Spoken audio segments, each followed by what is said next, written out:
Merci Nabino Nyonso Balandia Vision Plus Télévision. Merci Nabana Potonio Sobalandara Bizo. Merci beaucoup vraiment Lelo. Namaso Nabiso à Lelo Torolobela Penda Mambo Taliba figure emblématique. Lelo Franck Diongo. Jekoko Moulumba et Jean Dieu Mindongala Bako Bimalisu sous la prison T et selon des accords ya Saint-Sylvestre Senga qui va régler Kanabango. On est allé Malobaya ministre de la Justice Alexis Tambo Mwamba Bongo a reproché Nabango n'a pas faute grave Isaiah Solo vraiment les autres solo on a moi Namboka Cédric Moudiantou Azali Bongo chargé de communication à parti à Eugène Dieu Mindonga la démocratie chrétienne. Cédric Moudiantou, bonjour et bienvenue. Bonjour Ndeko Nangai Maton de Mingi Nabino pour l'invitation Nabino. Alors on a ninga beaucoup tinyoso on a lobby été lelo moi Namboka Eugène Dieu Mindongalo azali président de la démocratie chrétienne à Kobimalisu sur na bolo côté on est à Malobaya moi Namboka Alexis Tambomba azali ministre de la justice à lobby wana exana doit accueillir Yango avec beaucoup de sang-froid et tikana biso Ndeko Nanga pour nabiso te considérer Yango un coup de paix dans l'eau. Coup de paix dans l'eau dans le sens que Ndeko Tambwe Mwamba soki azala qui vraiment un homme d'état ayebi ya solo que makambazo loba akoki ko prouver yango te tango au lobby au affirmer que Ndeko Eugène Dieu Mindongala a violaki a passaki aux aveux nzoka ye Ndeko Tambwe Mwamba toyena nu liboso na accord ya Saint-Sylvestre. L'accord à Saint-Sylvestre Ndeko Tambwe Mwamba azalaki na kati ya commission de crispation na kati ya commission na ezalaki bayi majorité oyo ya bandai ko représenter na bayi opposition aussi quelques membres de la société civile et pas ywana Ndeko Tambwe Mwamba alingaki ko yana ba preuve oyo ya zolobela wana que Ndeko Dieu Mindongala a passaki aux aveux kuna atikala ko prouver yango te le fait ya n'est pas prouvé yango nde sala que Dieu Mindongala ba considérer yé cas emblématique prisonnier politique pambate mutu oyo a violé avec de preuves bako considérer le quoi prisonnier politique. Ndeko Tambwe Mwamba n'avait pas d'argument, n'avait pas de preuves, même ndenga zoloba wana aibi ke makamba zoloba na akoki ko prouver yango te. Ndenge moko pe simaya procès parce que na kulinga koyebisa baimboka bazo nda biso que Dieu Mindongala atikala jamais kozala entendu atikala ko prouver yango te. Le fait ya n'est pas prouvé yango nde sala que Dieu Mindongala ba considérer yé cas emblématique prisonnier politique. Pambate mutu oyo a violé avec de preuves bako considérer le quoi prisonnier politique. Ndeko Tambwe Mwamba n'avait pas d'argument, n'avait pas de preuves, même ndenga zoloba wana aibi ke makamba zoloba na akoki ko prouver yango te. Ndenge moko pe simaya procès parce que na kulinga koyebisa baimboka bazo nda biso que Dieu Mindongala atikala jamais kozala entendu. Il y a eu déni de justice. Atikala jamais kozala entendu. Ata lelo yo bakanisi ke ba prendre pays en otage mais ba ke lobby mwana mboka Ndeko Tambwe Mwamba a ko répondre na ba déclaration fausse pe très grave au yasali parce que en tant que politique ce qui a sauté parce que c'est des déclarations qui vont au-delà de la tête na évité qu'est-ce qui traverse sa tête mais en tout cas je pense que monsieur Tambwe Mwamba mutu penza eza sous malamu mingité pambate en tant qu'homme d'état balobaka les preuves valent plus que 1000 mots. Na lobby on a outi ko loba wat. Pona nini akoki apesa ki ba sentiment na lobby boye une justice militante, une justice partisane. Ça ce n'est pas une justice. Ndeko Tambwe Mwamba azo répondre na instruction hiérarchique parce que toyebi que Dieu Mindongala aza prisonnier politique, otage ya pouvoir justement à cause ya revendication et vérité des urnes par rapport à hold up électoral il y a 2011. Ndeko Tambwe Mwamba aza na ba preuve wana te a pouvoir yango apesa ba preuve wana na centre interdiocésain te tango Ndeko Tambwe Mwamba à répondre na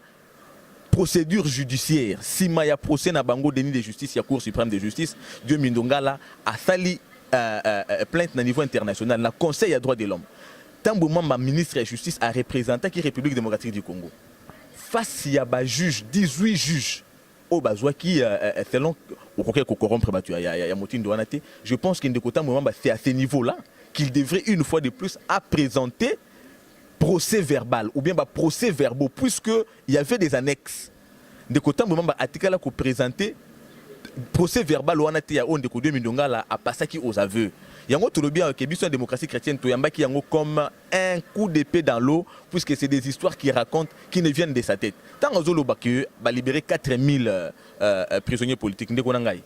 Je pense que tozana mboka oyo alobi 4109 prisonniers politiques oyo abimisi déjà kaka na cadre ya ba mesure ya décrispation peut d'ici la dernier plan naie avant l'élection ils allaient kobimisa 200 une affaire il y a 250 prisonniers politiques na informé yo que na rapport il y a Nations Unies pour na cas ya RDC il y a 86 prisonniers politiques parmi lesquels Eugène Diominde Ongala.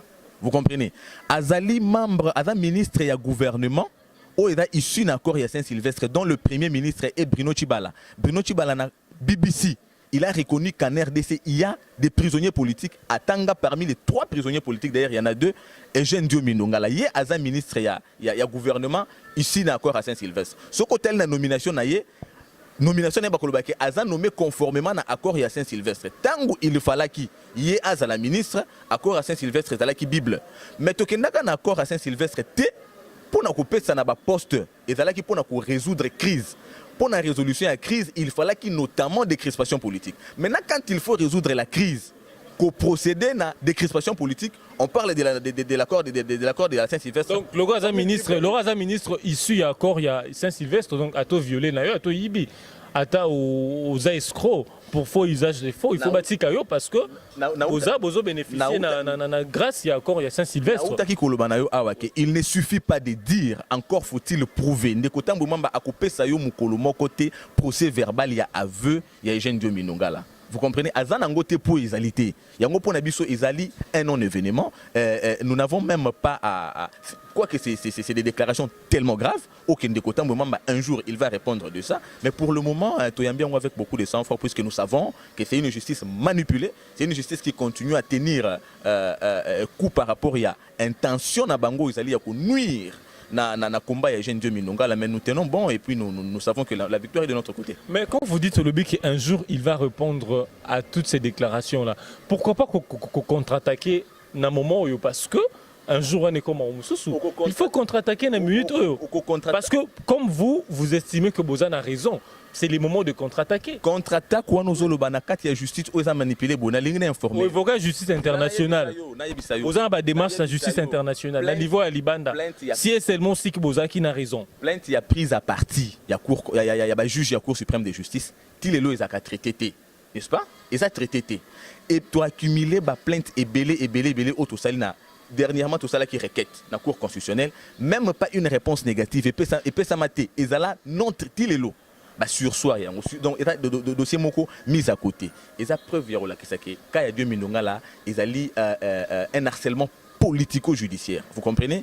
Harcèlement politico-judiciaire. Tu comprends bango na justice na militante du moment que la justice militante, la justice a une coloration politique. Il y a le instrument de répression politique. Tout ça na temps ko se contredire na bango na démarche wana te, mais un jour par rapport ya combat na biso état des droits ekoya na mboka oyo ba o nyonso ba poser ba acte oyo bazo continuer ko poser oyo ba ko répondre na ba un jour temi balé ce qui ezali problème judiciaire ndeko tambwe mwamba a appliqué jugement ya Nations Unies eza disponible na site ya site officiel il y a un problème te il y a une minute azan a problème na répondre mutuna na yo azan a problème te azo répondre ma déclaration ça les a tellement grave oyo eza na sike zo uta ya on a liné bisayo que azali tenu responsable ya makambo azoloba il faut d'abord à appliquer jugement. Et ça, pour ceux qui ont un problème judiciaire, a tenu à appliquer le jugement des Nations Unies, au Yoya Zala qui représentait la République du Congo. Mais puisque ça problème politique, à quoi il y a Saint-Sylvestre et Zaliwana. À quoi Tanga ba chiffre 4000, tout ça, tu évites ce cas où ajouter na ba chiffre naïd pour te libérer 30 personnes. Ce cas où ajouter na ba évadé politique, c'est qui est très grave, ba évadé à prison, pardon, je voulais dire prison à Makala comme ba libéré, c'est très grave. Mais dans le contexte, il y a encore à Saint-Sylvestre, à libérer prison à Makala Mobimba. Aussi longtemps que Baka emblématique au bazar repris dans l'accord T, Diominde Ongala, Jean-Claude Mouyambo, aussi longtemps que Bazar libéré T, pour nous, nous considérons, et pas pour nous d'ailleurs, mais pour le sens même de l'accord en gros, tu considérer que l'accord n'est pas appliqué. Alors lui doit commencer par démissionner, puisqu'il est légitime, il tire sa légitimité dans l'accord Wana. Alors Diouma Kazo reconnaître l'accord Wana T, s'il veut être cohérent avec lui-même d'abord, il doit commencer par démissionner. Donc c'est ça. Moi, je suis Cédric Moudiantou. Moi, je suis Cédric Moudiantou. Au lobby, moi, je suis Jean Diominde Ongala. Azali est en prison pour une mauvaise foi, si je comprends bien. Il y a régime en place.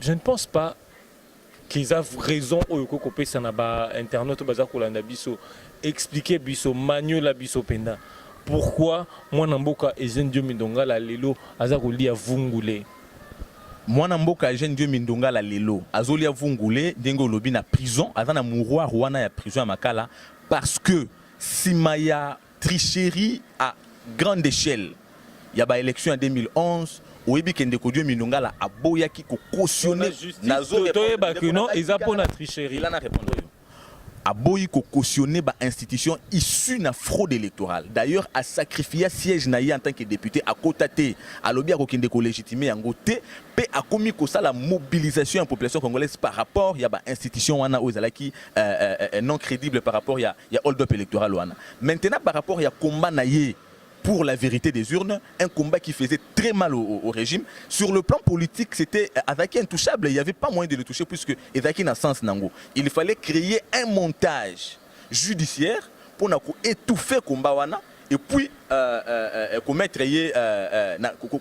contraindre un silence.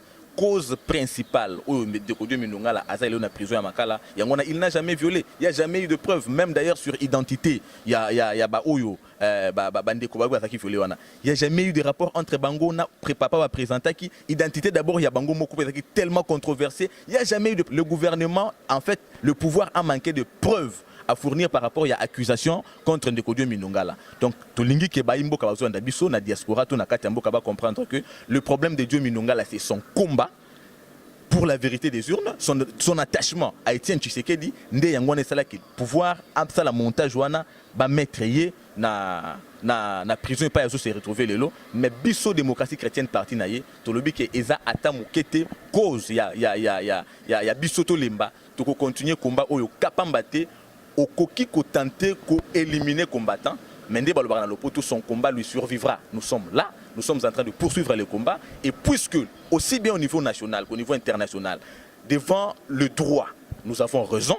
nous savons que Eugène Dieu Mindonga va être libéré au-delà des discours sans tête de M. Tambwe Mwamba.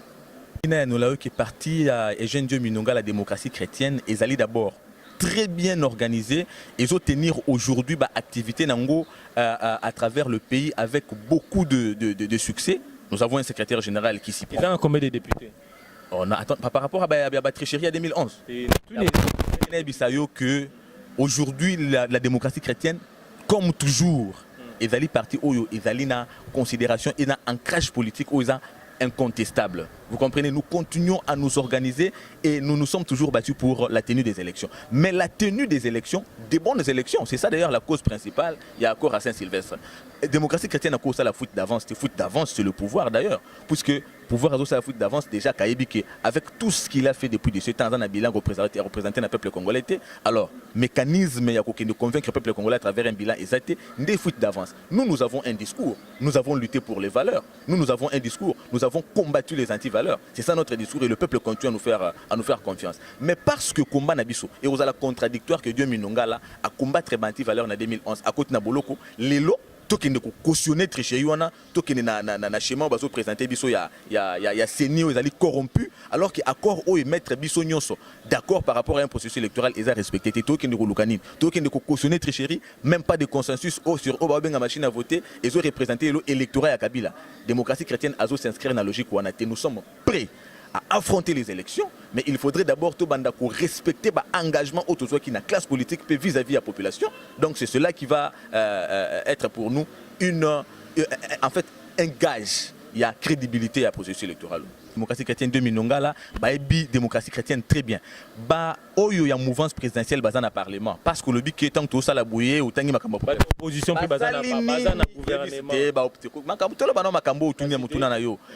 Il y a mouvance bazana Parlement. Ba changer ni a peuple congolais. Ba changer et le côté na peuple congolais parce que la situation congolais est partir de mal en pire. UDPS où il y a qui n'a pas député et belé élu na la population à côté d'un parlementaire. Est-ce que pour autant qu'il y a effacé na considération, le peuple congolais n'est pas dupe. Le peuple congolais a yebi sens ya combat na biso. Le peuple congolais a yebi ba ininaye o bazali les lobazo se constituer en mouvance présidentielle. Les lobasali o bazo benga FCC. Le peuple congolais n'est pas dans cette logique là. A yebi sens ya combat na biso. Tu dis que le peuple congolais qui s'engage to na makonomi o yesengeli o ekopesa biso alternance. Tozana alternance, tozana alternative ya malamu. oyo ezo mabiso na sens ya combat ya commettre ko instaurer na Congo démocratique état de droit eza état o bazo respecter mibeko na ndenge o ndeko tambo mwa bazo sala te.